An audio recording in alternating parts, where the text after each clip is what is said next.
अब थोड़ी देर में डोंबिवली में मोने परिवार और लेले परिवार और जोशी परिवार के जो शहीद हुए हैं कश्मीर के हमले में, वो आने वाले हैं। और ये तीनों परिवार एक रिश्तेदार था, लेकिन उससे सबसे बड़ी बात कि डोंबिवली में रहने वाले जो लोग हैं वो एक परिवार में रहते हैं। कोई भी प्रोग्राम हो, कार्यक्रम हो, एक साथ मिलजुल के रहते हैं। और ऐसे में ये शोकाकुल वातावरण डोंबिवली में है।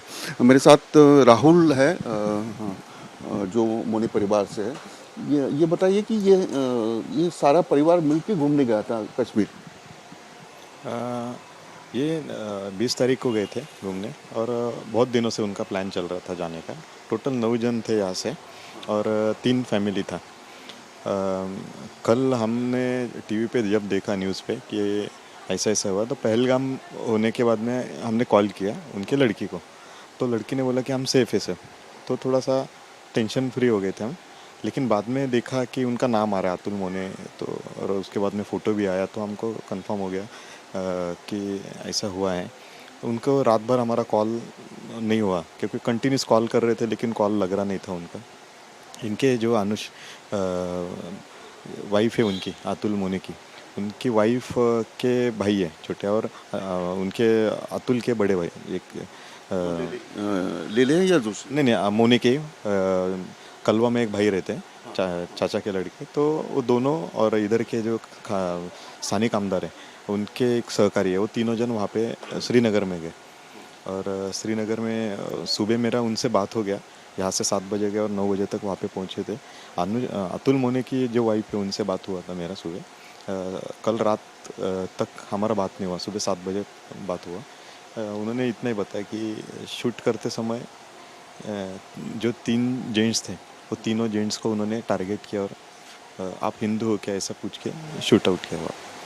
ये अतुल जी की पत्नी ने बताया कि इस प्रकार का हादसा हुआ, तो नाम लेकर शूट किया गया, बताया कैसे? नहीं, वो थोड़ा प्रेशर में थी एक्चुअली। उसको कल बताया नहीं था वो चीज़ को लेके कि हॉस्पिटलाइज है, और सुबह 7 बजे बताया और सेम टाइम कॉल आया था। तो और मैंने टीवी पे देखा ही था कि जो चल रहा है वो सब मुझे पता ही था। मैं रात भर हम सोए नहीं है, कंटिन्यूस वही चीज़ देख रहे थे, तो हमको पता था कि क्या हुआ है एक्चुअल वहाँ पे। तो उसको रिपीट नहीं किया उसको। मैंने बोला ठीक है, हम आने के बाद बात करते हैं, आगे का प्रोसेस थोड़ा सा आप देख लो करके। आपको पता था लेकिन रिपीट नहीं किया। हाँ।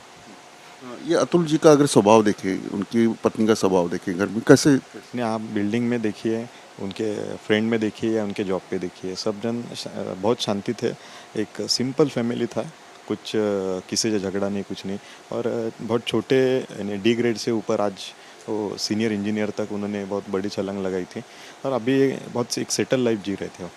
एक सोशल लाइफ भी उनका अच्छा था, किसी से कुछ, और एक फ्रेंडली सर हर एक इसमें वो रहते थे। उनकी पत्नी जो है, तो उनकी आने की व्यवस्था जो है, इनके जो बचे हुए आने की व्यवस्था, आपको सरकार की ओर से कुछ बताया गया इस प्रकार से आएंगे, ये फ्लाइट से आएंगे? यहाँ पे जो दोनों जो हमारे गए थे, और एकनाथ जी शिंदे है, उनकी पहचान से वहाँ पे उनको रहने के लिए आईपीएस, एक वहाँ आईपीएस है, उनके घर पे रखा गया था उनको। एक सुबह रात को जो पहुँचे थे, तो सुबह तक वहाँ पे ही रुके थे। और आने के बाद हम टीवी पे देख रहे हैं कि 1:30 बजे का उनका एक फ़्लाइट था। वो सब व्यवस्था मिनिस्ट्री से हुआ है पूरा। यानी यहाँ पे अभी वो 5-6 या 5:30 बजे तक पहुँचेंगे यहाँ पे। मैंने जो लेले है उनसे, उनके पड़ोसी है रमेश अमृतकर, उनसे भी बात की, तो वो बहुत दिनों से घूमने नहीं गए थे। एक आनंद का वातावरण था। यस यस है, 100% वो। और उसकी लड़की है, उनकी लड़की जो 12th में है अभी, 12th में है। तो थोड़ा सा एक रिलैक्सेशन, बस उतना ही रिलैक्सेशन के लिए गए थे, लेकिन इतना हमको कुछ भी पता नहीं था कि ऐसा होगा करेंगे। अभी जो डोंबिवली का जहाँ तक मैं जानता हूँ, वो पूरे परिवार के साथ एक साथ रहते हैं। तो पहले खबर कैसे पता चली आपको? एक्चुअली किसी ने फ़ोन किया या फिर टीवी के ऊपर? नहीं, टीवी पे हमने देखा था, और उसके बाद में जो उनके साथ में हर्षल गए थे, जो लेले उनके, गोली लगी है शायद। उनका, हाँ तो उन्होंने मैसेज भेजा था करके कि तीनों जन डेड हुए करके ऐसा। और फैसल से कुछ बात हुई? नहीं, सुबह एक थोड़ा 2 मिनट के लिए बात हुआ कि मैं अभी प्रोसेस में हूँ, हॉस्पिटल जो श्रीनगर मेडिकल हॉस्पिटल है वहाँ पे मैं हूँ अभी, और वो प्रोसेस कर रहा हूँ मैं इसे। उनकी तरफ से सब व्यवस्था है, एयर एम्बुलेंस और ये सब करने की व्यवस्था है। अभी अतुल जी के पीछे कौन कौन है उनके परिवार? उनके वाइफ है और उनकी बेटी है। तो पूरा देश आपके साथ है, आपके दुख में शामिल है। ये जो वाक़या हुआ, ये कश्मीर में बहुत दिनों से लोग जा रहे थे, इसलिए हम लोग सब चले गए। तो किस नज़र से देखते हैं ये यानी धर्म पूछकर गोली मारना, इसको किस नज़र से देखते हैं एक एज़ अ भारतीय? मुझे आप पूछोगे तो मैं 26/11 का जो हुआ था उसके बाद में मैं ये सबसे बड़ा आतंकी हमला मैं मान रहा हूँ ये चीज़ को। वहाँ पे कड़ा शासन होने बहुत ज़रूरी है। ये 4-5 जन नहीं थे, उनके पीछे बहुत बड़ा हाथ है। एक लश्कर है जो उसको जड़ से उखाड़ना बहुत ज़रूरी है। ये जब तक नहीं होगा या ऐसे आतंकी हमले होते ही रहेंगे। हम आज इनको तो शासन होना ज़रूरी है। उनको मारना है। वो सामने ही सबके सामने, जैसे आज अजबल कसाब था, उसको बहुत दिनों के बाद जो शासन हुआ, लेकिन इनको ये सबके सामने होना बहुत ज़रूरी है। ये पुणे के जो एक ज़ख्मी हुए थे, फिर उनकी मौत भी हो गई। तो उनकी बेटी ने जो बयान दिया है, उनका कहना है कि 2000 लोग वहाँ थे, लेकिन एक भी सिक्योरिटी गार्ड नहीं था, पुलिस नहीं था। इसको किस तरह से? नहीं, 100% वो टीवी पे में हमने देखा है। ये चीज़ होती रहेगी तो ऑब्वियसली जो विश्वास है वो किधर तो कम होते जाएगा। बहुत बड़ा टूरिस्ट प्लेस है कश्मीर। आज इंडिया में से टॉप मोस्ट हम बोल सकते हैं उसको। वहाँ पे ऐसा होता रहेगा तो टूरिस्ट का जो हर चीज़ है, यानी जो घूमने जाने वाले हो और उनका जो जिसका जॉब है उसके ऊपर वो थोड़ा सा खतरे में आने की कुछ हम बोल सकते हैं। और इसको शासन कैसे लेता है ये बहुत मायने रखता है ये चीज़ को। अलग सवाल है कि जब ये 2000 लोग थे, कोई ये नहीं था।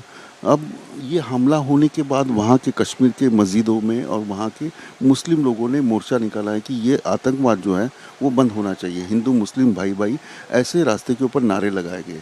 तो ये मुस्लिम और हिंदू का जो विवाद है वो किस तरह से आगे जाएगा? क्योंकि मुस्लिम और हिंदू ऐसे जो नैरेटिव चल रहा है, तो उसको किस तरह से देखें? नहीं, इंडिया के तो हम सब साथ में ही है, कुछ उसमें बात नहीं है। आज मुख्यमंत्री है या सब जो भी है हमारे, उन्होंने एक बयान दिया कि हम इंडिया सब साथ में है। और ये जो आतंकवादी है उनका एक ही मज़हब है आतंकवाद, उनको कुछ मज़हब नहीं है। मैं इतना कहना चाहूँगा कि जो भी आतंकवाद से जुड़े उनको ख़त्म करना बहुत ज़रूरी है। नहीं तो ये रुकने वाला नहीं है, ये कुछ ना कुछ चलते ही रहेगा। क्या सज़ा देनी चाहिए? नहीं, मौत से फांसी से कुछ ज़्यादा रहेगा तो 100% उसके ऊपर ही इनको जीने का कुछ भी अधिकार नहीं है। जो फैमिली को सफ़र क्या हो रहा है, ये उन्होंने एक जन को नहीं मारे, उन्होंने आज 28 बोल रहे हैं, लेकिन उसके फैमिली के जो भी है आज बहुत सालों तक सफ़र करने वाले। उसके माइंड से निकलेगा नहीं निकलेगा वो बहुत बड़ी बात रहेगी। बहुत बहुत शुक्रिया। राहुल उनके रिश्तेदार है अतुल के। जहाँ तक टूरिस्ट का मामला आता है और जो आतंकी है उनको क्या सज़ा देनी चाहिए, तो फांसी से भी ज़्यादा बढ़कर सज़ा देनी चाहिए। 26 लोग नहीं मारे गए, उनके रिश्तेदार मारे गए और भारतीय लोगों की जो मानसिकता है जो एक साथ रहने की, वो भी मारी गई है, ऐसा बता रहे थे। वीडियो जर्नलिस्ट कामेश के साथ Vilasa today, news nation Dombivli. News nation अब व्हाट्सएप पर खबरों की ताजा अपडेट के लिए न्यूज नेशन के इस क्यूआर कोड को स्कैन करें।